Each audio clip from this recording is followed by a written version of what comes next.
رسول اللہ صلی اللہ علیہ وآلہ وسلم کی عادات مبارکہ: آنکھوں کا مساج، کھانا کھانے کے بعد پانی نہ پینا، کھانے کے بعد کچھ دیر بیٹھے رہنا۔ جسم کا پورا نظام 11 سسٹمز پر مشتمل ہے۔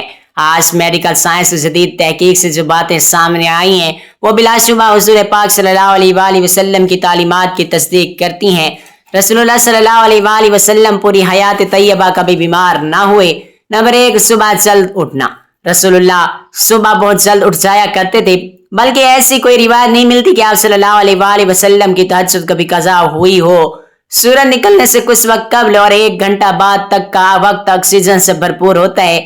آج سائنسی تحقیق بتاتی ہے کہ صحت کے اعتبار سے 24 گھنٹوں میں یہ بہترین وقت ہوتا ہے جس میں آپ کو زیادہ سے زیادہ آکسیجن لینے کا موقع ملتا ہے، جو صحت مند زندگی کے لیے مفید ہے۔ نمبر 2، آنکھوں کا مساج۔ صبح نیند سے اٹھنے کے بعد رسول اللہ صلی اللہ علیہ وآلہ وسلم آنکھوں کا مساج فرمایا کرتے تھے۔ جسم کا پورا نظام 11 سسٹمز پر مشتمل ہوتا ہے۔ نیند سے اٹھنے کے بعد یہ نظام بحال ہونے میں 11 سے 12 منٹ لیتا ہے۔ اگر آپ آنکھوں کا مساج کرتے ہیں تو یہ سسٹم 10 سے 15 سیکنڈ میں فوراً بحال ہو جاتا ہے۔ نمبر 3، بستر پر کچھ دیر بیٹھے رہنا۔ رسول اللہ صلی اللہ علیہ وآلہ وسلم بستر سے اٹھ کر کچھ دیر بیٹھے رہتے تھے اور معمول تھا کہ 3 دفعہ سورۃ الاخلاص پڑھتے، جس میں تقریباً 1 منٹ صرف ہوتا۔ میڈیکل سائنس بتاتی ہے کہ دماغ میں خون کی سپلائی بحال ہونے کے لیے یہ وقت ضروری ہے۔ اگر کوئی شخص اچانک اٹھ کر چل دے تو برین ہیمریج یا فالج کا خطرہ ہو سکتا ہے۔ غیر مسلم محققین بھی اس بات پر متفق ہیں کہ حضور پاک صلی اللہ علیہ وآلہ وسلم کی سنت کے مطابق اٹھنے کے بعد کچھ دیر بیٹھے رہنے سے دماغ کو پوری طرح ایکٹیویٹی ملتی ہے۔ نمبر 4، کیلولا کرنا۔ آپ صلی اللہ علیہ وآلہ وسلم کی عادات مبارکہ کی کہ دوپہر کے کھانے کے بعد 20 سے 25 منٹ لیٹ جایا کرتے تھے۔ اس کا فائدہ یہ ہے کہ لنچ کے بعد معدہ جو تھوڑی مقدار میں الکوہل پیدا کرتا ہے، اس کے خمار کا ذہن پر زیادہ دباؤ نہیں آتا اور انسان حادثات سے بچا رہتا ہے۔ یورپ میں بھی اب دوپہر 1 سے 3 بجے تک کا وقفہ اس لیے رکھا جاتا ہے۔ نمبر 5، کھانے سے پہلے پھل نوش فرمانا۔ رسول اللہ صلی اللہ علیہ وآلہ وسلم ہمیشہ کھانا کھانے سے پہلے پھل تناول فرماتے تھے اور کھانا کھانے کے بعد پھل نہ کھاتے تھے۔ پھلوں میں 90 سے 99% پانی ہوتا ہے اور چونکہ آپ صلی اللہ علیہ وآلہ وسلم نے کھانے کے بعد پانی سے منع فرمایا، اس لیے کھانے سے پہلے پھل کھانے سے معدے اور آنتوں کو توانائی ملتی ہے اور ہاضمہ بہتر ہوتا ہے۔ نمبر 6، غذا کے بعد پانی نہ پینا۔ رسول اللہ صلی اللہ علیہ وآلہ وسلم کبھی کھانا کھانے کے بعد پانی نہ پیتے تھے۔ جدید تحقیق کے مطابق کھانے کے بعد پانی پینے سے فیڈز معدے کے اوپر آ جاتے ہیں اور بدہضمی، گیس اور تیزابیت دل کے امراض کا باعث بنتی ہے۔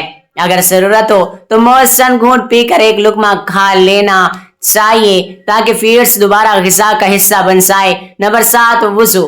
ہم دن میں 5 بار وضو کرتے ہیں جس میں جسم کے زہری اعضاء دھوئے جاتے ہیں اور سائنس کے مطابق جن اعضاء پر مٹی یا کاربن لگتی ہے، اگر انہیں صاف نہ کیا جائے تو اعصابی نظام کمزور ہو جاتا ہے۔ اسلام دن میں 5 بار صفائی اور جمعہ کے روز مکمل صفائی کا حکم دے کر آپ کو اعصابی مسائل سے بچاتا ہے۔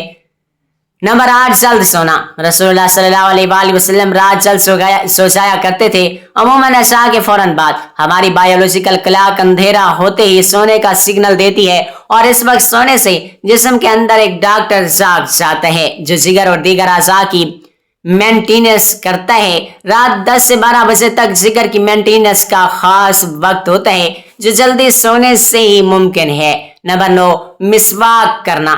رسول اللہ صلی اللہ علیہ وآلہ وسلم مسواک کو بہت پسند فرماتے تھے۔ دانتوں میں رہ جانے والی ذرات 1 گھنٹے کے بعد بیکٹیریا پیدا کرتے ہیں جو ہارٹ اٹیک کا سبب بن سکتے ہیں۔ آسٹریلوی تحقیق کے مطابق دانتوں کا میل دل کی شریانوں کو بلاک کرنے کا باعث بنتا ہے۔ حضور پاک صلی اللہ علیہ وآلہ وسلم نے فرمایا کہ اگر امت پر بھاری نہ ہوتا تو میں مسواک ضرور فرض قرار دیتا۔ مسواک کرنے والوں کو غصہ بہت کم آتا ہے۔ نمبر 10، ہفتے میں 2 روزے رکھنا۔ رسول اللہ صلی اللہ علیہ وآلہ وسلم پیر و جمعرات کا روزہ رکھتے تھے۔ اسے آج کل آٹوفیجیا کہا جاتا ہے، یعنی جب انسان بھوکا رہتا ہے تو جسم اپنے اندر جمع شدہ فالتو چربی، پروٹین اور زہریلے مادوں کو خود ہی کھا کر ختم کر دیتا ہے، جس سے شوگر، کولیسٹرول اور بلڈ پریشر جیسی بیماریاں ختم ہو جاتی ہیں۔ حقیقت یہ ہے کہ سائنس حضور پاک صلی اللہ علیہ وآلہ وسلم کی سنتوں سے بہت پیچھے ہے۔ آپ صلی اللہ علیہ وآلہ وسلم کی ساری حیات طیبہ ہمارے لیے مثال راہ ہے جس میں دنیا اور آخرت کی کامیابیاں پوشیدہ ہیں۔ اللہ ہمیں ان پر عمل کی توفیق دے، آمین ثم آمین۔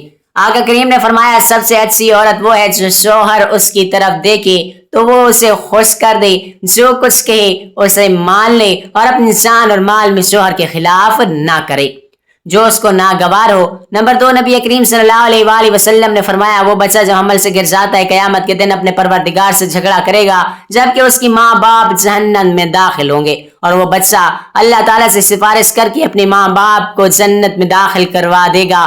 نمبر 3، اور جب میاں بیوی ایک دوسرے کا ہاتھ پکڑتے ہیں تو ان کی انگلیوں کے درمیان سے گناہ چڑھ جاتے ہیں۔ نمبر 4، جب شوہر گھر آتے ہیں اور بیوی شوہر کی طرف دیکھتی ہے تو اللہ تعالیٰ دونوں کی طرف رحمت کی نظر سے دیکھتے ہیں۔ آقا کریم صلی اللہ علیہ وآلہ وسلم نے فرمایا بہترین نکاح وہ ہے جس کا مہر بہت آسان ہو۔ نبی کریم صلی اللہ علیہ وسلم نے فرمایا اللہ تعالیٰ کے نزدیک حلال چیزوں میں سب سے بری چیز طلاق دینا۔ میاں بیوی کی جدائی پر شیطان بہت خوش ہوتا ہے، طلاق دینے سے عرش ہلتا ہے۔ نمبر 7، آقا کریم صلی اللہ علیہ وآلہ وسلم نے فرمایا سب سے اچھا خزانہ نیک بخت عورت ہے کہ خاوند اس کو دیکھنے سے خوش ہو جائے اور خاوند کوئی کام اس کو بتلائے تو بجا لائے، اور جب خاوند گھر پر نہ ہو تو اپنی عزت اور آبرو کی حفاظت کرے۔ نمبر 8، حضور پاک صلی اللہ علیہ وآلہ وسلم سے ایک ایسی عورت کا ذکر کیا گیا جو دن کو روزے رکھتی تھی اور رات کو نمازیں پڑھتی تھی اور خیرات کرتی تھی لیکن زبان سے پڑوسیوں کو تکلیف دیتی تھی۔ آپ صلی اللہ علیہ وآلہ وسلم نے فرمایا دوزخ میں جائے گی۔ پھر ایک ایسی عورت کا ذکر ہوا جو نفلی عبادتیں زیادہ نہیں کرتی لیکن زبان سے پڑوسیوں کو تکلیف نہیں دیتی۔ آپ صلی اللہ علیہ وآلہ وسلم نے فرمایا وہ جنت میں ضرور جائے گی۔ نمبر 9، آقا کریم صلی اللہ علیہ وآلہ وسلم سے عرض کیا گیا یا رسول اللہ مرد جمعہ جماعت عبادت مریض جنازہ اور جہاد کی بدولت ہم سے آگے بڑھ گئے۔ آپ صلی اللہ علیہ وآلہ وسلم نے فرمایا شوہر کی رضامندی خدمت اور ان کے حکم کی ادائیگی کا ثواب ان تمام اعمال کے برابر ہے۔ نمبر 10، رسول کریم صلی اللہ علیہ وآلہ وسلم نے فرمایا دیندار عورتیں اپنے شوہر سے 500 سال پہلے جنت میں داخل ہوں گی۔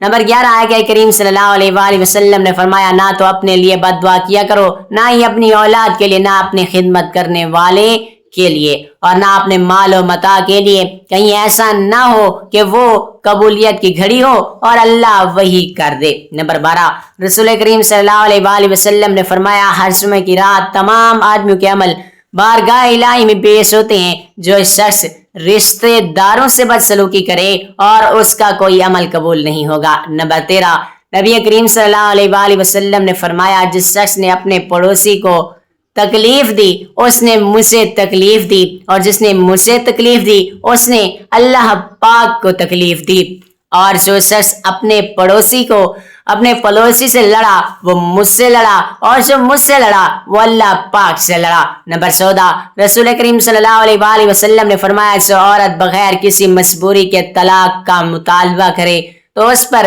جنت کی خوشبو بھی حرام کر دی جاتی ہے۔ نمبر 15، آقا کریم صلی اللہ علیہ وآلہ وسلم نے فرمایا بعض عورتیں نام کو تو کپڑا پہنتی ہیں لیکن حقیقت میں ننگی ہوتی ہیں، ایسی عورتیں جنت میں نہیں جائیں گی اور نہ جنت کی خوشبو کو سونگھ پائیں گی۔ نمبر 16، رسول کریم صلی اللہ علیہ وآلہ وسلم نے فرمایا جو عورت مردوں جیسا لباس پہنے، مردوں جیسی وضع قطع اختیار کرے اس پر اللہ تعالیٰ کی لعنت ہے۔ نمبر 17، آپ صلی اللہ علیہ وآلہ وسلم نے فرمایا کسی مسلمان عورت کو حلال نہیں کہ وہ کسی میت پر 3 دن سے زیادہ سوگ منائے سوائے اپنے شوہر کے جس پر وہ 4 ماہ 10 دن سوگ منائے گی۔ نمبر 18، نبی کریم صلی اللہ علیہ وآلہ وسلم نے فرمایا جو شخص غیب کی باتیں بتانے والے کے پاس جائے اور کچھ پوچھے اور اسے سچا جانے اس کی 40 دن کی نمازیں قبول نہیں ہوں گی۔ نمبر 19، آقا کریم صلی اللہ علیہ وآلہ وسلم نے فرمایا ایسی عورت پر اللہ کی رحمت نازل ہو جو رات کو اٹھ کر تہجد کی نماز پڑھے اور اپنے خاوند کو بھی جگائے۔ نمبر 20، رسول کریم صلی اللہ علیہ وآلہ وسلم نے فرمایا جو عورت حمل کی حالت میں یا بچہ جننے کی وقت یا نفاس کے دنوں میں مر جائے اس کو شہید کا درجہ ملتا ہے۔ نمبر 21، جس عورت کے 3 بچے نابالغ فوت ہو جائیں اور وہ ثواب سمجھ کر صبر کرے تو جنت میں داخل ہو جائے گی۔ ایک عورت نے پوچھا یا رسول اللہ جس کے 2 بچے مرے ہوں، آپ صلی اللہ علیہ وآلہ وسلم نے فرمایا 2 کا بھی یہی ثواب ہے۔ نمبر 22 رسول پاک صلی اللہ علیہ وآلہ وسلم نے فرمایا چغل خور جنت میں نہیں جائے گا، غیبت کرنے والا قیامت کے دن مردار کا گوشت کھائے گا، اور تہمت لگانے والوں کو دوزخ کے خون اور پیپ جمع کرنے کی جگہ کھا جائے گا۔ نمبر 23 آقا کریم صلی اللہ علیہ وآلہ وسلم نے فرمایا جس کا حمل گر جائے وہ بچہ گھسیٹ کر اپنی ماں کو جنت میں لے جائے گا۔ نمبر 24 نبی کریم صلی اللہ علیہ وآلہ وسلم نے فرمایا کسی مسلمان کے لیے حلال نہیں کہ اپنے بھائی سے 3 دن سے زیادہ بولنا چھوڑ دے، اور جو 3 دن سے زیادہ بولنا چھوڑ دے اور اسی حالت میں مر جائے تو وہ دوزخ میں ضرور جائے گا، دوزخ میں جائے گا۔ نمبر 25 آقا کریم صلی اللہ علیہ وآلہ وسلم نے فرمایا اے فاطمہ رات کو سوتے وقت 33 بار سبحان اللہ، 33 بار الحمدللہ، 34 بار اللہ اکبر پڑھ لیا کرو۔ نمبر 26 رسول کریم نے فرمایا جو عورت ہر نماز کے وقت 70 مرتبہ استغفار پڑھتی ہے اس کے لیے 1000 رکعتیں لکھی جاتی ہیں، 70 گناہ معاف ہو جاتی ہیں اور اس کا درجہ بڑھ جاتا ہے، اور اسے ہر حرف کے بدلے ایک نور ملتا ہے۔